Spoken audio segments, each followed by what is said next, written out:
सुनील रघुवंशी जी, जो चीज हो नहीं सकती उसको किस रणनीति के तहत बोला गया? अच्छा, ये बात तो मुसलमान भी जानता कि हमको आरक्षण नहीं मिल सकता। ओबीसी में भारत में 2633 या 63 जातियां हैं सेंट्रल लिस्ट में, उसमें बहुत सारे मुस्लिम हैं, लेकिन वो मुस्लिम के कारण नहीं है, वो अपने पेशे और गरीबी के कारण है। क्या? तो जब एज ए मुस्लिम रिजर्वेशन हो ही नहीं सकता, तो अखिलेश जी को ऐसा तो नहीं पता नहीं हो, फिर आपकी समझ क्या कहती, उन्होंने क्यों सिक्का उछाला है?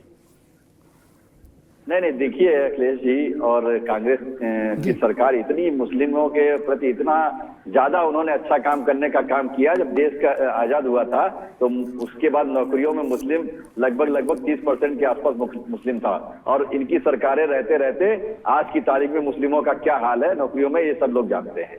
रही बात अखिलेश यादव जी, मुस्लिमों के हिमायती तो बनते हैं, मगर आजम खान जी जब जेल में बंद होते हैं तो उनको मिलने तक जाने का काम नहीं करते।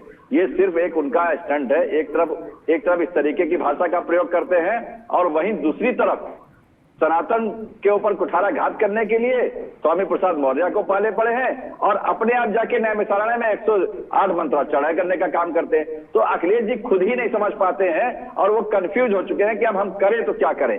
वो हर तरफ भागने की कोशिश कर रहे हैं। और रही बात उत्तर प्रदेश के अंदर 80 सीटों पर, अखिलेश यादव जी ये कभी नहीं चाहेंगे कि हम 50 सीटों से नीचे चुनाव लड़ने का काम करें। तो वो कांग्रेस को तो वैसे भी जमीन देना नहीं चाहते उत्तर प्रदेश में, क्योंकि उनको पता है कि हम यहाँ पर सबसे बड़ी ताकत, हम यहां पर 50 सीटों से अधिक लड़ने का काम करें, और कांग्रेस के पास एक भी सीट यहां पर आने का काम ना हो, इस तरीके की सीटें देने के मूड में अखिलेश यादव जी है। रह गया आरएलडी, उनके पास आरएलडी भी चाह रहे कि हमको 20-22 सीटें मिले, तो अभी तो झगड़ा इनका इस सीटों पर ही होने लगेगा। तो मुस्लिम वोट को लेकर ये जो दिखावा करने का काम करते हैं कि हम ही हिमायती हैं, मगर अब मुस्लिम भी कहीं ना कहीं एनडीए को वोट करने वाला है। सोहेल देव भारतीय समाज पार्टी के राष्ट्रीय अध्यक्ष लगातार मुस्लिमों के भी संपर्क में रहते हैं, उनके भी दुख सुख को करने का काम करते हैं, तो उनके पास भी वोट आने का। सुनील बाबू, ठीक है।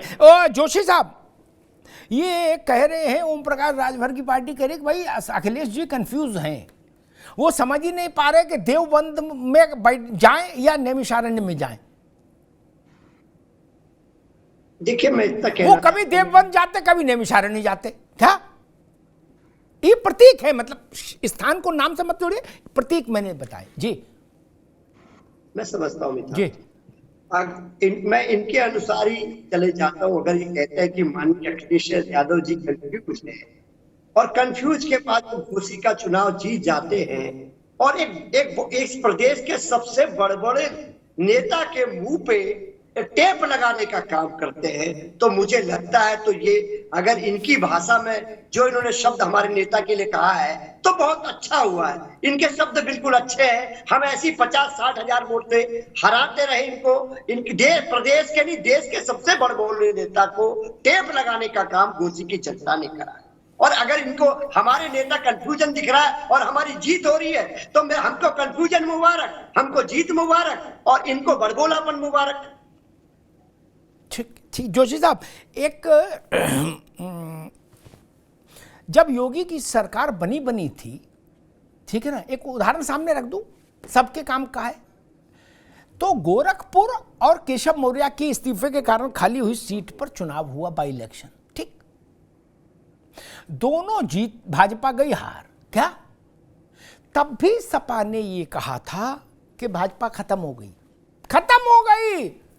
13 ही हो गई जी, बरसी भी हो गई, खत्म हो गई, फिनिश्ड।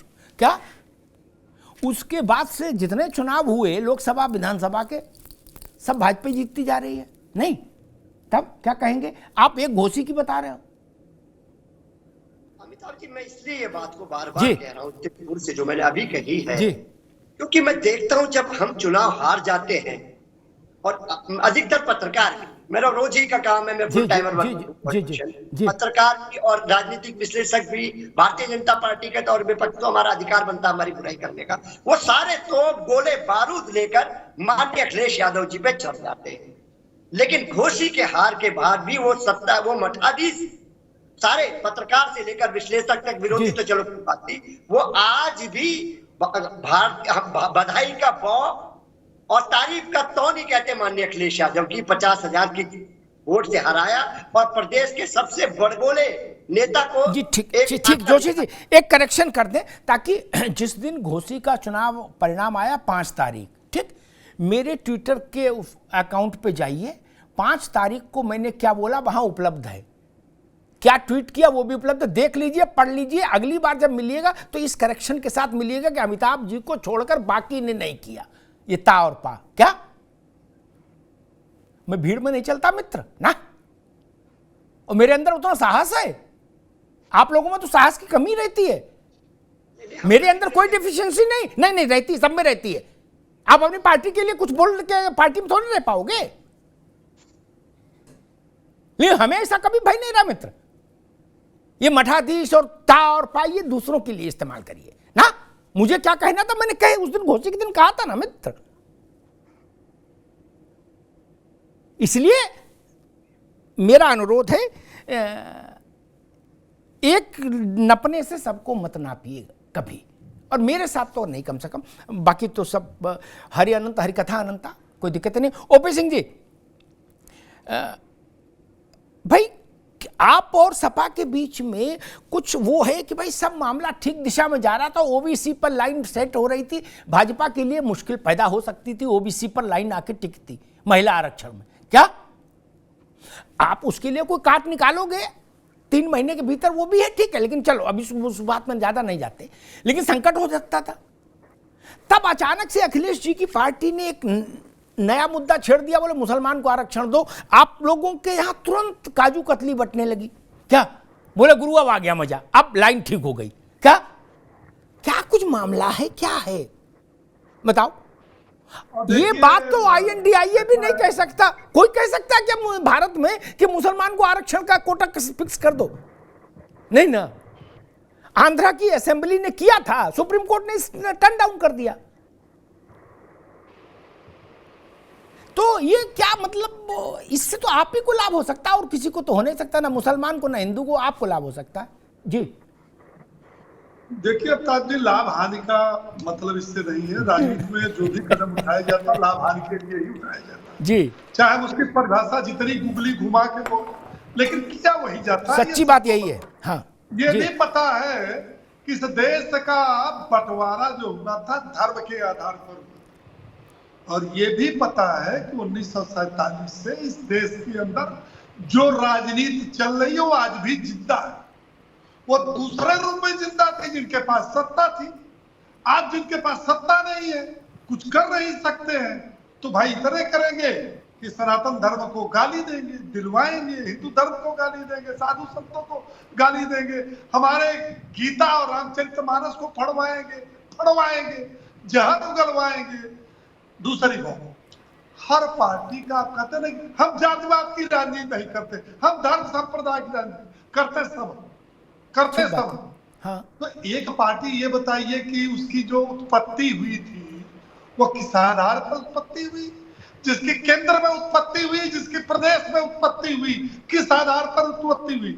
और ये बताइए, दूर की कौड़ी छोड़िए, आप ये बताइए कि 2022 में नारा क्या लगा था? MOI। और जब 2022 में 38 साल का रिकॉर्ड टूटा तो इसी लखनऊ में समाजवादी पार्टी की कार्यकारिणी की बैठक हुई थी और खुले मंच से एक नेता ने कहा कि भैया हर विधानसभा में 20,000 यादवों का 20,000 मुसलमानों का वोट काट दिया गया, इसलिए हम इतनी सीटें कम पाए। तो एक नेता का 3 दिन चुनाव आयोग ने प्रतिबंध लगा दिया, उसने कहा भैया मेरठ में कि भैया सुनो, एक भी मुसलमानों का वोट नहीं छूटना चाहिए। आज ये बताइए, इस देश के अंदर हिंदुओं को गाली देने के लिए, सनातन धर्म को गाली देने के लिए और मुसलमानों के प्रति पूजन अर्चन करने के लिए होड़ मची है कि नहीं मची है? ठीक है ओपी सिंह जी, ये ठीक है, ये जी आपका जी ठीक है, आपका सुनिए इस ठीक, बात को एक मिनट ओपी सिंह जी, अभी एक मिनट, जब एक सवाल नारा भी लग गया है। हाँ ठीक, मैं एक सवाल राज शर्मा से लूं। राज शर्मा जी, कल चुनाव में जाना है उत्तर लोकसभा के, उत्तर प्रदेश के गांव-गांव, खेड़ा-खेड़ा, मोहल्ला-मोहल्ला, कस्बे-कस्बे में जब भाजपा का कार्यकर्ता, आरएसएस संघ का स्वयंसेवक जाएगा, मंच से नहीं, 4 लोगों के साथ बैठ के कहेगा कि भैया रामायण को गाली, भागवत को गाली, सनातन को गाली, क्या हिंदू का अर्थ बता रहे कि फारसी में चोर और उचक्का है अर्थ, लुटेरा, क्या, और कह रहे मुसलमान को आरक्षण दो, तो वहां तो INDIA का फेस अखिलेश यादव जी है। तब कांग्रेस मान लो 2-4-5 जगह कहीं ठीक चुनाव लड़ भी रही होगी तो कैसे वोट हासिल करेगी? ये सवाल तो खड़ा होगा गांव-गांव में, खड़े गली-गली में कि भैया हिंदू को गाली और मुसलमान के लिए आरक्षण मांग रहे हो, है? करे समोसा गरम निकाल के खिलाओ इनको, तो फिर तो मुश्किल आएगी। राज शर्मा जी आपके लिए नहीं आएगी यूपी में? देखिए अमिताभ भाई, जैसे ये ओपी भाई कह रहे हैं, ये लोग करते हैं बेसलेस। ये सनातन धर्म को कोई गाली नहीं दे रहा, हम भी रोटी खाते हैं, ये गलत समझते हैं। आप ये बताइए, सनातन धर्म को मैं नहीं मानता कि हम गाली दें। सनातन धर्म था और सनातन धर्म अमर रहेगा, मैं इस चैलेंज करके कह सकता हूं। लेकिन ये लोग क्या जवाब देंगे जो अपने को सनातन धर्म के सबसे बड़े योद्धा मानते हैं और सनातन धर्म की लड़की को रात के 1 बजे जला देते हैं। अरे 1 बजे जलाया तो जलाया, लेकिन जब लाश नहीं जल रही थी तो इन्होंने डीजल डाल दिया। तब सनातन धर्म कहां गया था? जब जंतर मंतर में सनातन धर्म की लड़कियां बैठी थी, उनको पिटवाया पुलिस से, तब सनातन धर्म कहां गया था? आप ही के राजभर साहब गालियां बकते हैं, तब कहां गया था? आप ही के मांझी साहब गालियां बक देते हैं, तब कहां गया था? तो ओपी भाई, मैं दावे के संग कह सकता हूं कि आप लोग सिर्फ इसी चीज में रहते हो। कौन दे रहा सनातन धर्म को गाली, बताइए आप? किसने दे दी आपको? किसने राम को गाली दी? बोलिए मेरे संग जय सिया राम, बोलिए जय सिया राम, है? फिर क्या दिक्कत है बताइए? ओपी भाई, मैं पहले भी आपसे कह चुका हूं कि आप गलत जगह पे गलत बातें मत कहा करो। आप लोग पहले सच कहना सीखिए, झूठ के पुलिंदा कभी ना बनिए आप। ठीक है, कुछ उत्तर दे राज शर्मा जी, ओम प्रकाश सिंह जी उत्तर दे रहे हैं। ओपी जी। हाँ बिल्कुल राज शर्मा जी, बिल्कुल सही कहा। कांग्रेस इतनी पुरानी पार्टी, सनातन धर्म की खेवनहार, उसको अगर कोई आरोप लगाएगा तो बताइए ये कैसे बर्दाश्त होगा? आप ये बताइए, उदय स्टालिन ने जिस क्षण सनातन धर्म को कहा कि ये धोखा है, सनातन धर्म बकवास है, तो वो भाई बहन का ट्विटर बोला था क्या? उसे एनडीए का हिस्सा बिहार के मंत्री चंद्रशेखर ने जब कहा था तो क्या ट्विटर बोला था क्या? और आपके पार्टी के दिग्विजय सिंह से लेकर के और तमाम नेताओं ने हिंदू ग्रंथों, हिंदी धर्मों के बारे में, और आपने तो सुप्रीम कोर्ट में लगा दिया कि राम एक काल्पनिक पात्र है। तो क्या उस समय आपका ट्विटर बोला था क्या? बोला था?